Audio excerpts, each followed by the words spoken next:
আমার একটা কথা রাখবে মেঘ, প্লিজ। বলো। রাখবে তো? সেই কথাটা তো আমি দিতে পারছি না, আগে বলো। মেঘ, আমি তোমার বাড়িতে আসছি, আমি তোমাকে পিক আপ করবো। কেন নীল? মেঘ, আজকের দিনটুকু তুমি আমার সঙ্গে চলো, আমি তোমাকে তোমার ডেস্টিনেশনে নিয়ে যাব। নীল, আই এম সরি, আমি বাপির সঙ্গে যাব।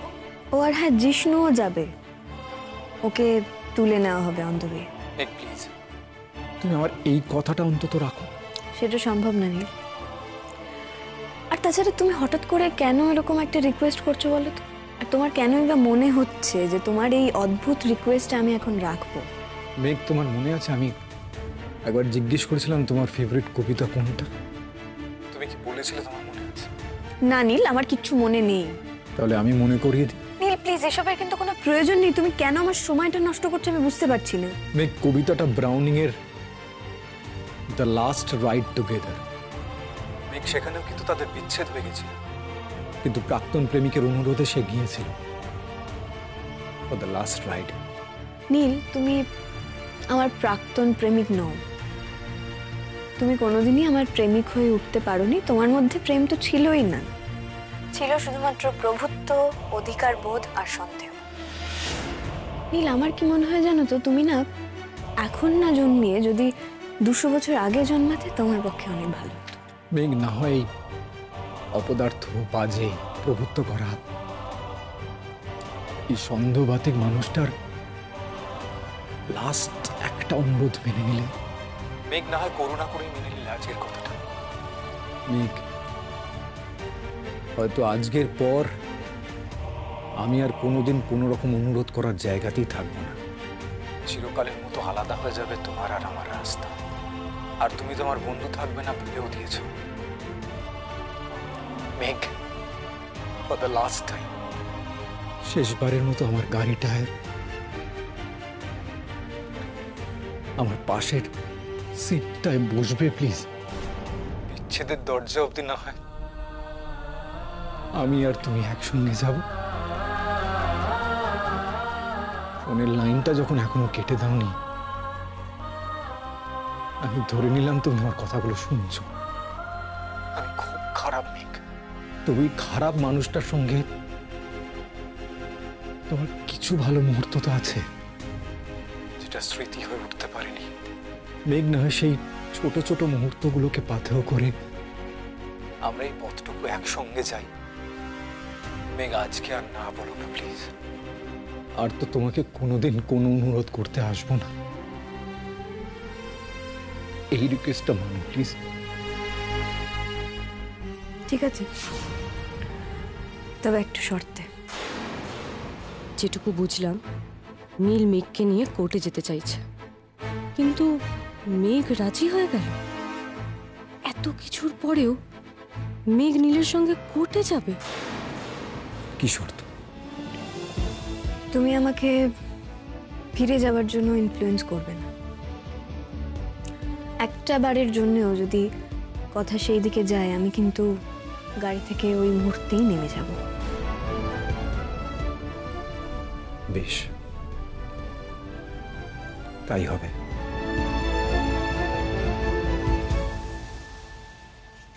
একদম ওঠাউঠি করবে না।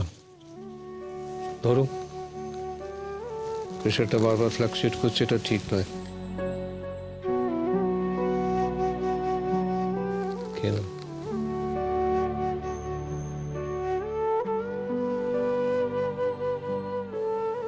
একদম রেস্ট করো, কোনো চাপ নেবে না একদম। ভেবো না, আমি অত সহজে মরবো না। পাপের প্রায়শ্চিত্ত করব, তারপরে মরব। আগে শাস্তিগুলো পাই, তারপর তো মরব। হ্যাঁ গো, নীল মেঘকে সঙ্গে করে নিয়ে যেতে চাইছে কেন? ওটা আমার জানা নেই, ওই একই কথা বলবে বলে বোধ হয়। সেটা যদি বলে মেঘ মেনে নিক না গো, তুমি ওকে একটু বোঝাও না, তোমার কথা তো শোনে। নীলের কথাটা মেনে নিক না, আবার নতুন করে সবকিছু শুরু করুক। কি বলছো তুমি মধুমিতা? যে বাড়িতেও এতবার এত ভাবে অপমানিত হলো সেখানেও ফিরে যাবে না? ও কখনোই ও বাড়িতে আর ফিরে যাবে না। আমি ফিরে যেতে দেব না ওকে। ওকে আবার অপমানিত হতে আমি দেব না। কেন আবার অপমানিত হবে? আগে যে ভুল বোঝাবুঝি, অপমান, সেটা কেন হয়েছে সেটা তো এখন সবাই বুঝছে। সবটাই তো জলের মতো পরিষ্কার, তুমি বলো। তাহলে কেন ওরা আরেকবার চেষ্টা করবে না নতুন করে সংসার পাততে? দেখো, মেঘ যদি নিজে চায় আমি আপত্তি করব না, কিন্তু আমি চাইবো না সেটা ও করুক। 1 বছর ধরে যে ছেলেটিকে আমি দেখেছি, সে তার যে পরিচয় দিয়েছে, এটি অত্যন্ত মেরুদণ্ডহীন, ব্যক্তিত্বহীন একটি মানুষ, অত্যন্ত সুবিধাবাদী, সন্দেহপ্রবণ। ওকে বিশ্বাস করা যায় না। ভুল ছিলাম, সম্পূর্ণ ভুল ছিলাম যখন ওর কথায় রাজি হয়ে ওর হাতে আমার মেয়েটাকে তুলে দিলাম। তখনই আমি ওকে বুঝতে ভুল করেছিলাম। একটা ফিকল মাইন্ডের, দুর্বল চিত্তের ছেলে। মেঘের গভীরতা বোঝার সাধ্যই ওর নেই, ক্ষমতাই নেই। বাপি, এই না, বলছিলাম নীল বলছে ওর সঙ্গে যাওয়ার জন্য, জেদ করছে।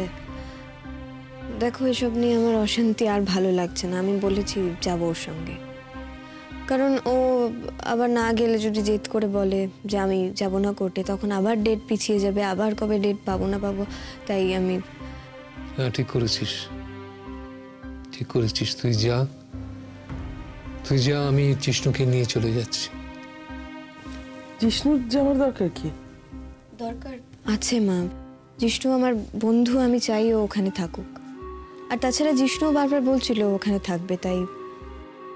আমি কিছু বলতে পারি? থাক না ময়ূরী, তুমি এসবের মধ্যে কেন ঢুকছো? অনেক তো হলো। তুমি ওদেরকে ওদের মতো করে ছেড়ে দাও। ওদের ব্যাপারে তুমি আর কোনো কথা বলতে এসো না, কেমন? আমি সেরকম কিছু বলছিও না মা। আমি শুধু একটা কথা মনে করিয়ে দিতে চাইছি মেঘকে। আমার মনে হয় ওর একটা কথা মাথায় রাখার দরকার, কারণ ও তো নীলকে ডিভোর্স করতে চায়, এটাই ও বারবার বলছে। দেখ, এটা তো হতেই পারে। তোকে জিজ্ঞেস করলো আপনি কোর্টে কিভাবে এলেন, তুই বললি নীলের সঙ্গে এসেছি। তখন তো ওরা এটা বলতেই পারে যে কেন, তোমার তো নীলের সঙ্গে তার মানে সবকিছু ঠিকই আছে, কোনো প্রবলেমই নেই, তাহলে ডিভোর্সের কি দরকার? তো সেটা তো প্রবলেম ক্রিয়েট করতে পারে, তাই না? ঠিক আছে, বাট এখন যদি আমি নীলের সঙ্গে না যাই না, সেই অজুহাতে নীল আজকে না গিয়ে আজকের ডেটটা পুরোপুরি নষ্ট করে দিতে পারে। দেখ, দুক্ষেত্রেই তো রিস্কটা আমার। তাই না হয় কোর্টকে বলবো না যে আমি নীলের সঙ্গে এসেছি। নীলও তো বলে দিতে পারে। How do you know? তোকে সঙ্গে করে নিয়ে যাওয়াটা হয়তো নীলের একটা বেশ ক্যালকুলেটেড চাল। কি হলে কি হতে পারে সে সমস্ত ভেবে লাভ নেই। মেঘ যেটা করবে বলে ঠিক করেছে, ও সেটাই করুক। মায়ের শরীরটা ভালো নেই, মায়ের দিকে একটু খেয়াল রেখো।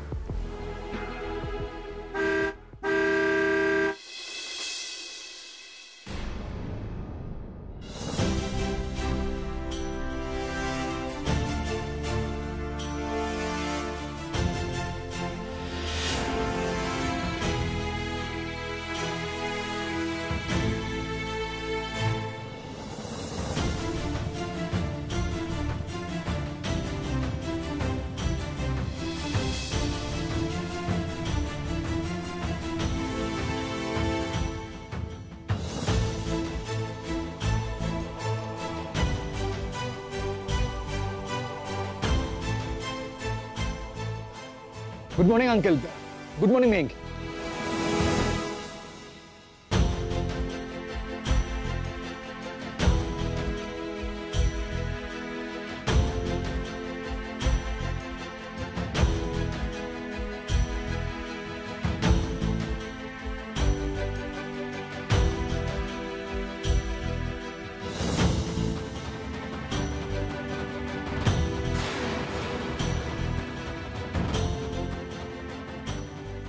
বাপি তুমি বেশি দেরি করো না। হ্যাঁ না না, একটা ফোন সেরেই আমি আসছি। তুই কিন্তু বাইরে অপেক্ষা করিস আমার জন্য।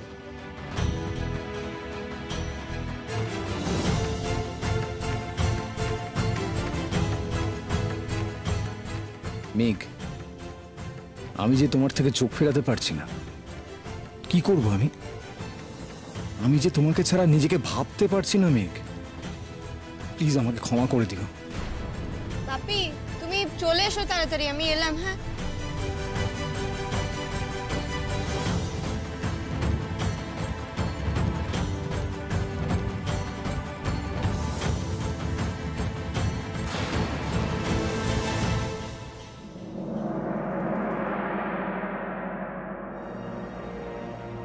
Thank you.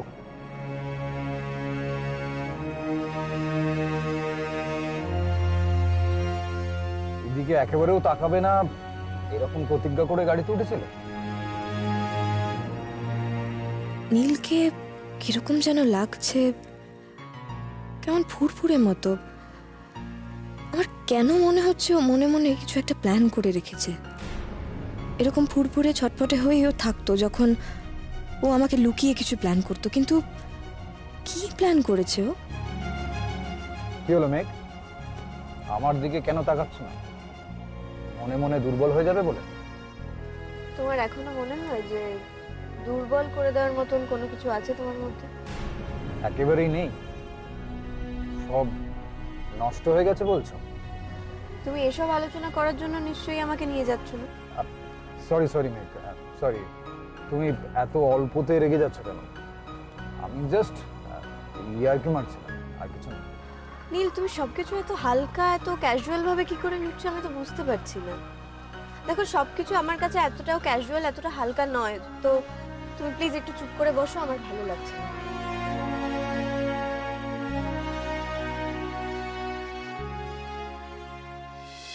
এই ডান দিকে রাস্তা ধরে মিনিট কুড়ি গেলেই কি বলতো? কি? Second Hooghly bridge. আর সেটা পেরিয়ে গেলেই কিন্তু এক ছুটে পাহাড়ে চলে যাওয়া যাবে। ধরো কোর্টে যাওয়ার বদলে তোমাকে যদি ইলপ করি, আর তারপর যদি চলে যাই ডুয়ার্সে বা সিকিমের কোথাও, বিশ্বাস করো আমার না খুব ইচ্ছে করছে তোমাকে নিয়ে পালিয়ে যেতে। নীল তুমি গাড়িটা না সামনে রাখো, আমি নেমে যাবো। আবার রেগে গেলে? আচ্ছা একটু মজাও কি করা যাবে না? তাছাড়া আমার যেটা ইচ্ছে করছে আমি তোমাকে সেটা জানালাম। নীল আমার না ভালো লাগছে না। তুমি এগুলো করে কি প্রমাণ করতে চাইছো বলো তো? যে আমাদের মধ্যে কোনো সমস্যা নেই, সবকিছু একদম ঠিক আছে, আমরা দুজনে মিলে কি জয় রাইডে বেরিয়েছি এটাই প্রমাণ করতে চাইছো? নীল তুমি গাড়িটা থামিয়ে দাও, আমি নেমে যাচ্ছি। সরি। আচ্ছা ঠিক আছে, আমি আর কিছু বলছি না। আমার মনের মধ্যে যা যা ছিল আমি সেগুলো বলে দিয়েছি। Very sorry.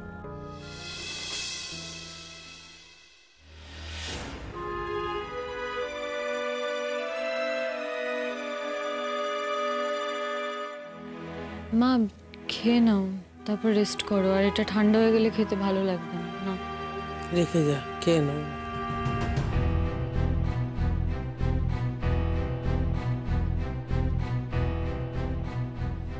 তোমরা যে কেন মেঘকে নীলের সঙ্গে যেতে দিলে আমি এখনো বুঝতে পারছি না মা।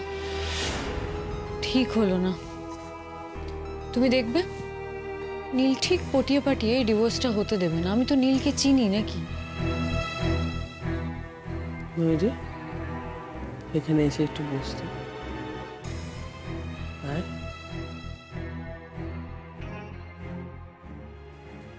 বস।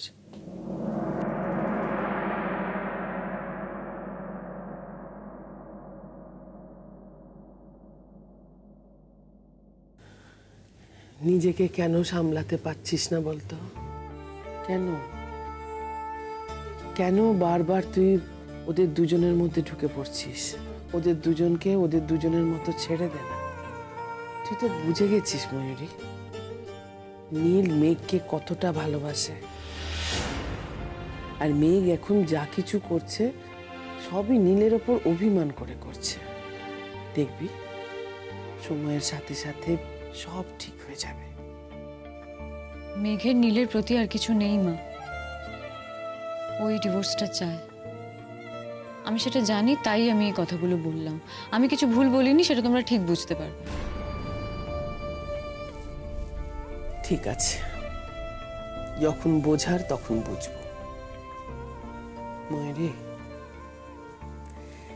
নিজেকে একটু বদলা, একটু বদলাবার চেষ্টা অন্তত কর। এই যে এতগুলো দিন ধরে তুই যা যা ঘটালি, যা যা সর্বনাশ করলি, তাতে তুই কি পেলি বলতো? হ্যাঁ? তুই নীলকে পেলি না, বন্ধু বান্ধব পেলি না, কোনো সম্মান পেলি না, কোনো মানুষের বিশ্বাস পেলি না।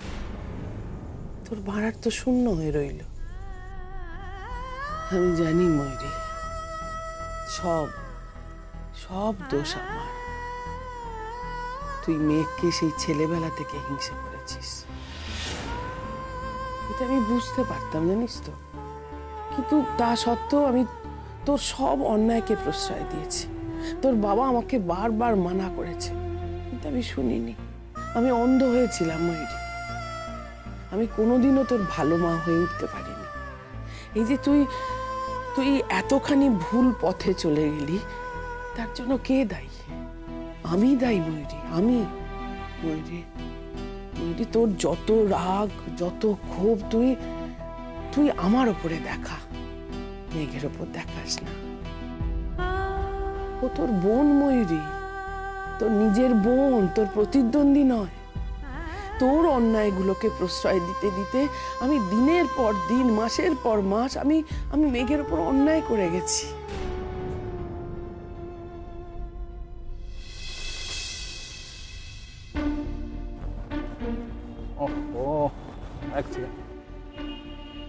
কি হলো, কি খুঁজছো নীল?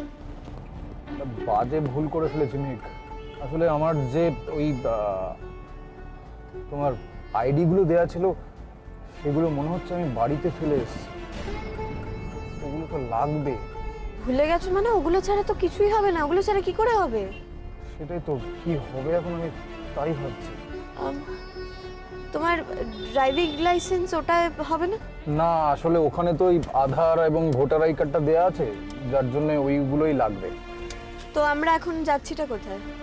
আমি জাস্ট বাড়িতে যাব, বাড়ি থেকে ওটা নেবো আর চলে আসবো। মানে তুমি কি ভাবছো আমি এখন তোমার সঙ্গে তোমার বাড়িতে যাব? মেঘ, তোমাকে ভেতরে যেতে হবে না, আমি গাড়িটা বাইরে রাখবো, তুমি গাড়িতে ওয়েট করো, আমি ওগুলো নিয়ে চলে আসবো। নীল, ইম্পসিবল। তুমি এক্ষুনি গাড়িটা থামাও, আমি বাপিকে বলে দিচ্ছি, বাপি এসে আমাকে এখান থেকে পিক আপ করে নিয়ে চলে যাবে। প্লিজ গাড়িটা থামাও। না না মেঘ, তোমাকে এম্বারেসড হতে হবে না। নীল, তুমি প্লিজ গাড়িটা থামাও, না হলে আমি এই চলন্ত গাড়ি থেকেই নেমে যাচ্ছি। মেঘ, তুমি চেষ্টা করলে দরজাটা খুলতে পারবে না। দেখো, এটা সেরকম কোনো বড় ব্যাপার নয়। আচ্ছা ঠিক আছে, তুমি গাড়ির ভেতরে থাকো, আমি বাড়িতে গিয়ে যা যা দরকার সেগুলো নিয়ে আসবো। নীল, এটাই তোমার প্ল্যান ছিল, তাই না? মেঘ, তুমি বিশ্বাস করো আমি এগুলো... Neel, please shut up, please shut up. হ্যাঁ, তোমাকে বিশ্বাস করে না আমি আজ আবার ঠকলাম। আর আমি কিন্তু ভালোভাবে বুঝতে পারছি যে তুমি যা কিছু করছো একেবারে ইচ্ছে করে প্ল্যান করে করছো। আর আমার দিক থেকে একটা কথা জেনে রাখো, তোমার এই মিথ্যাচার কিন্তু তোমার বিরুদ্ধে যাবে। আর হ্যাঁ, তোমার বাড়ির কেউ যেন আমার সঙ্গে কোনো কথা বলতে না আসে, আর কোনো রকম কোনো সিন ক্রিয়েট করতে না আসে, প্লিজ। ময়ূরী, তুই আমার প্রথম সন্তান। বিয়ের 5 বছর পর তুই আমার কোলে এলি। সেই দিনটা আমি কোনোদিনও ভুলবো না রে। জানিস, নার্স না একটা ছোট্ট সাদা পুঁটলি আমার হাতে এনে তুলে দিল। আমি দেখছি তার ভেতরে ছোট ছোট হাত পাগুলো নড়ছে, আর চোখে লাইট পড়ছে, তো একদম ভীষণ রাগে চোখটা খুঁচকে গেছিল। আমাকে নার্স বলল, মেয়ে হয়েছে, আপনার হাজবেন্ডকে বলবেন মিষ্টি খাওয়াতে, খুব সুন্দর মেয়ে হয়েছে। বাড়ি থেকে সবাই তোর নাম রাখলো ময়ূরী। আমার ভালো লাগেনি। অত সুন্দর মেয়ের নাম ময়ূরী হবে কেন? কারণ ময়ূরীকে তো ময়ূরের পাশে অত সুন্দর লাগে না, তাও ওই নামটাই রয়ে গেল। তারপর একদিন ছোট্ট কটটাতে তোকে শুয়ে আমি রান্না করছিলাম, হঠাৎ শুনি মাম মাম মাম আওয়াজ একটা। আমি ছুটে এসে দেখি তুই এক গাল ফোকলা হাসি হেসে মাম মাম মাম মাম বলছিস। জানিস ময়ূরী, মুহূর্তে না আমার জীবনের মানেটাই বদলে গেল। সেই প্রথম আমার সন্তান আমাকে মা বলে ডাকলো। আর তারপর তুমি জানতে পারলে আমি বেশি দিন বাঁচবো না, তাই তো?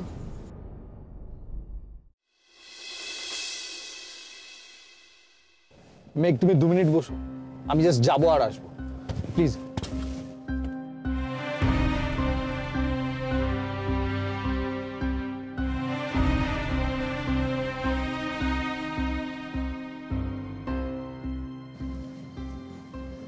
মেঘ,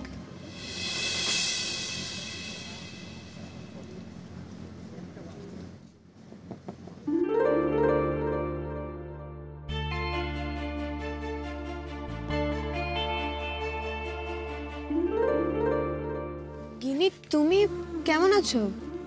আমি ভালো আছি মেঘ, আর শুধু তোমার জন্যই বেঁচে আছি আমি। আমার একটাই আক্ষেপ হয় জানো, যখন তুমি বারবার নিজের অপমানগুলো দূরে সরিয়ে রেখে আমাকে রূপের ব্যাপারে সাবধান করতে চাইছিলে, আমি কথাগুলো শুনিনি, তোমার একটা কথাও আমি শুনিনি। তখন যদি তোমার কথা শুনতাম তাহলে হয়তো আমার জীবনে এতটা বড় ঝড়ের মুখোমুখি আমায় হতে হতো না। মেঘ, ভেতরে এসো না একবার। কেন? দেখো, তুমি আমার জন্য এত কিছু করেছো, আমাকে অন্তত একবার তোমাকে কৃতজ্ঞতা জানানোর সুযোগটুকু দাও। প্লিজ একবার ভেতরে এসো।